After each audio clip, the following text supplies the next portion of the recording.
तो भक्ति में आने से पहले हमने अनेकों पाप कर्म किए हैं, जैसे नशा किया है, नॉनवेज खाया है, बुरा आचरण रखा है, गलत संगत में रहे हैं, दूसरों को बहुत बुरा भला कहा है, दुख पहुंचाया है और ऐसे अनेकों अनजाने में पाप कर्म किए हैं जिसका हमें पता भी नहीं है। तो इन्हीं पाप कर्मों से मुक्ति पाने के लिए और इसको नष्ट करने के लिए यजुर्वेद एक उपाय बताता है जो ब्रह्मा जी अपने पुत्र नारद जी से कह रहे हैं। वीडियो को एंड तक जरूर देखिएगा क्योंकि इसी उपाय में एक छोटा सा सीक्रेट हैक भी है जो हम आपके साथ शेयर करेंगे। हरे कृष्णा। चारों वेदों में से एक यजुर्वेद के कृष्ण यजुर्वेद में जहाँ से कली संतरण उपनिषद आया है, उसी वेद में ब्रह्मा जी अपने पुत्र नारद जी से यही कह रहे हैं कि अगर कोई मनुष्य 16 अक्षरों का हरे कृष्ण महामंत्र का जप करता है तो उसके पूर्व जन्म के सभी पाप अवश्य नष्ट होते हैं और वह व्यक्ति भगवत धाम जाने के योग्य बन जाता है। और आगे नारद जी अपने पितामह ब्रह्मा जी से ये पूछते हैं कि ये हरे कृष्ण महामंत्र का जप हम कितनी संख्या में करें। उत्तर में ब्रह्मा जी यही बताते हैं कि अगर कोई मनुष्य अपने जीवन में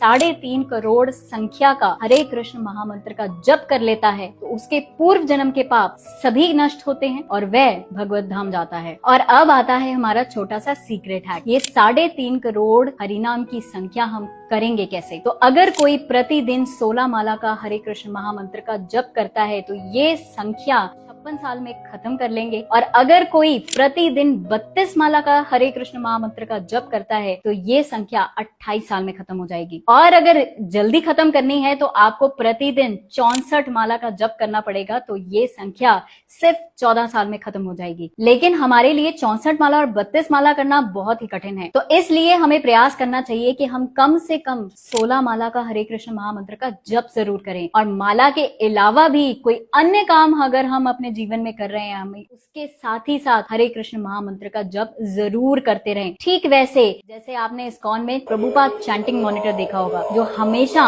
सिर्फ चलता ही रहता है। तो अगर ऐसे ही हम करते रहे तो निश्चित रूप से ही हम कृष्ण प्रेम प्राप्ति पा सकेंगे और अपने घर वापस लौट सकेंगे। हरे कृष्णा।